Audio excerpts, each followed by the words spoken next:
Bonjour à tous et à toutes, bienvenue pour cette nouvelle vidéo. Aujourd'hui, on se retrouve pour une nouvelle vidéo Mon sens critique,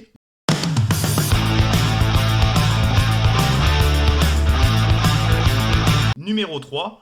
Aujourd'hui, je vais vous parler d'un film qui s'intitule The Pale Blue Heights, qui est sorti sur Netflix le 6 janvier 2023, réalisé par Scott Cooper, avec en protagoniste principal Christian Bale et avec son acolyte qui est un soldat, un jeune soldat, une jeune recrue. Donc c'est un peu le bras droit du personnage incarné par Kristen Bell, qui s'appelle, enfin son nom d'acteur, Harry Melling. C'est un film, on va dire, thriller crime à énigme. Alors, qu'est-ce que j'ai pensé de ce petit film Netflix qui est sorti en ce début du mois de janvier? Eh ben j'ai trouvé que déjà, au niveau de l'intrigue, de ce petit côté crime énigme était plutôt pas mal.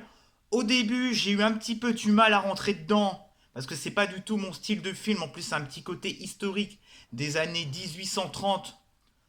Donc, c'est pas ce que j'ai l'habitude de voir. C'est assez lent, c'est assez froid.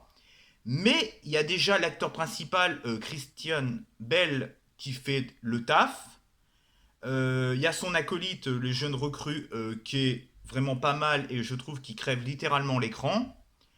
L'intrigue autour de ces organes qui disparaissent des recrues, parce que ça se déroule un peu dans une école de l'armée. Donc on suit toute cette enquête. Bon, après, il n'y a pas des effets spéciaux à outrance. Esthétiquement, au niveau des décors, c'est plutôt bien fait. Dans ce décor enneigé, on est limite dans un côté un petit peu claustro parce que c'est un côté très très enneigé. Donc il y a aussi le côté un peu confinement parce qu'ils doivent rester dans ce lieu.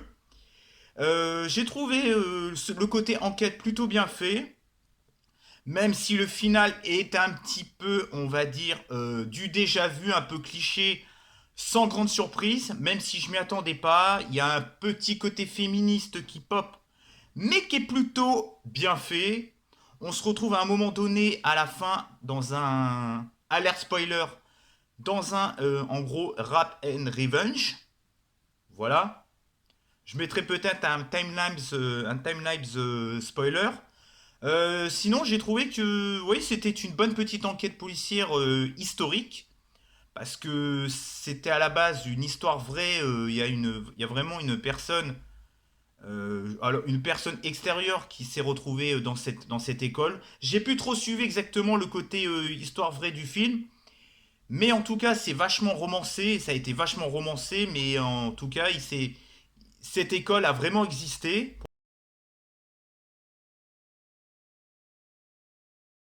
Pour le coup. Ce que j'ai bien aimé, c'est le lac enneigé et tout, les décors, les paysages sont magnifiques. Un esthétisme des années 1830, un petit côté historique de l'époque, plutôt bien fait. J'ai bien aimé aussi le médecin, j'ai bien aimé aussi la famille qui est complètement barjo.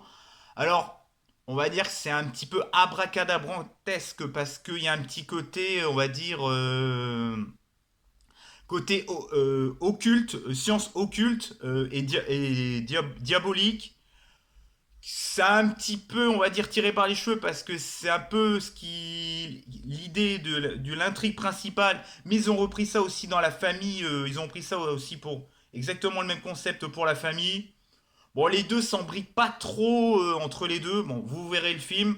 Je trouvais que c'était un peu tiré par les cheveux le fait de vouloir une famille un petit peu avec les sciences occultes et tout, parce que elle a une maladie, elle a de l'épilepsie, donc elle a des convulsions et tout, donc elle se sert d'un élément de l'intrigue principale pour lier les deux. J'ai trouvé ça, j'ai fait ouais, c'est pas oufissime, mais n'empêche, hormis que ça soit lent et assez froid et que ça soit, on va dire, peut-être un peu long pour ce que ça a raconté, on s'y prend au jeu parce que je trouve que le duo Christian Bell et son acolyte Harry Melling, alors quand je dis Harry Melling et Christian Bell, c'est le nom des acteurs, moi je parle de leurs personnages tous les deux. Le duo fonctionne vraiment pas mal, je trouve qu'ils ont une complicité. Harry Melling, je le connaissais pas cet acteur, il joue super bien. Kristen Bell, il joue parfaitement bien. Même, j'ai adoré comment se finit le final, la petite complicité entre eux deux, j'ai trouvé ça génialissime. Le final est très très beau. Le directeur est un vrai connard, mais ça, faut aller s'y en douter, s'y en douter. Je suis pas sûr de l'orthographe là, je suis pas sûr de. Enfin bref, The Pale Blue AIDS est vraiment. Il y a vraiment des petites scènes aussi qui sont. Parce qu'à un moment, il leur enlève le cœur, il lui coupe les coronesses. Alors, on voit pas grand chose, hein, c'est juste. Voilà. Il y a un ou deux moments, un passage un petit peu gore, un petit peu gorette, on va dire, mais ça reste relativement soft, quoi. Je vois que c'est interdit au moins de 16 ans sur Netflix. Moi, je l'interdirais plutôt au moins de 14 ans, quoi. Mais sinon, je trouve que franchement, The Pale Blue Heights, pour un premier film que je vois en 2023, je trouve que Netflix commence sur les chapeaux de roue. La petite intrigue est sympa, c'est pas prise de tête, là, ça se suit très bien, on s'ennuie pas, c'est peut-être un peu lent, froid, quelques facilités scénaristiques, mais les acteurs sont très bons.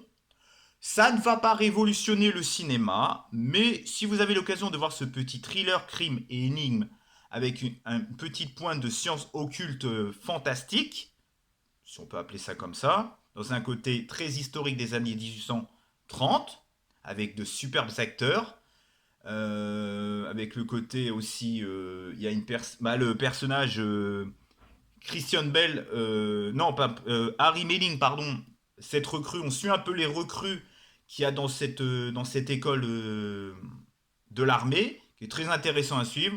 On voit un petit peu la personnalité de chacun et tout. On voit que le personnage incarné par Harry Melling, on voit qu'il s'en est ramassé plein la gueule pendant ce.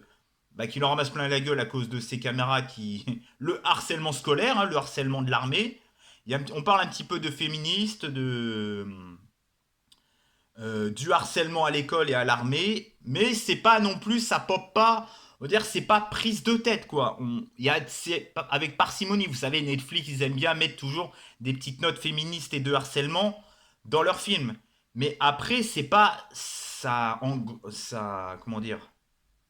Ça dérange pas au film, quoi. On n'est pas dans un. Voilà, ça prend pas la tête, quoi. Ça noie pas le film dans ce genre de truc. C'est fait avec parcimonie.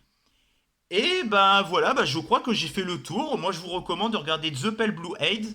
Alors, ça sera clairement pas le film de l'année ni le film de mon top, mais c'est un bon petit film sur Netflix qui aurait mérité, pourquoi pas, d'être au cinéma. On a vu des purges bien pire que ça sur Netflix. Ça se tient, les décors sont pas mal, il y a un minimum de budget, les costumes sont plutôt bien faits, les décors, les paysages, c'est des vrais paysages. Le lac, là, le petit ruisseau enneigé et tout, les paysages, c'est magnifique. Ça, pour ce que ça racontait en 2h10, ça aurait pu le tenir, on va dire, en 1h55. Mais sinon, c'est un petit film que je vous recommande vivement. Et bon, il y a des petites facilités scénaristiques et tout. Oh, je vais être gentil, je vais lui mettre 8 sur 10.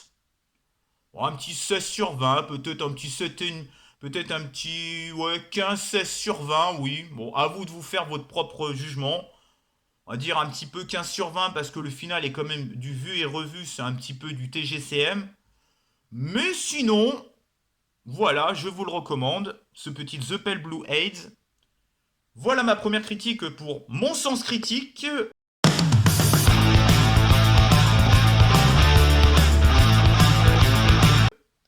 Premier film de l'année. Alors, je suis pas retourné dans la voiture parce que là, j'ai trouvé un bon emplacement pour vous faire des critiques. Je pose mon téléphone sur l'ordinateur de ma mère et il y a une belle image. Je peux mettre le poster de ce côté-là ou de ce côté-là. Donc voilà. Donc pensez à commenter, liker, partager et me dire ce que vous avez pensé de ce film, The Pale Blue Head. Et à me rejoindre sur les réseaux sociaux si je ne l'ai pas déjà dit. On se retrouve pour une prochaine Mon Sens Critique.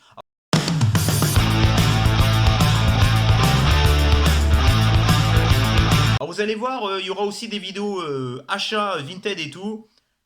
Tout arrive, il y a tous mes colis qui vont arriver là ces jours-ci. J'ai acheté des jeux PS4, des Blu-ray, vous allez voir des coffrets. Waouh, j'ai fait les soldes mais version Vinted. Allez, on se retrouve pour une prochaine vidéo. Ciao. et bye bye. Et franchement, Netflix, pas mal pour un début d'année. Vous commencez très bien. Allez, ciao.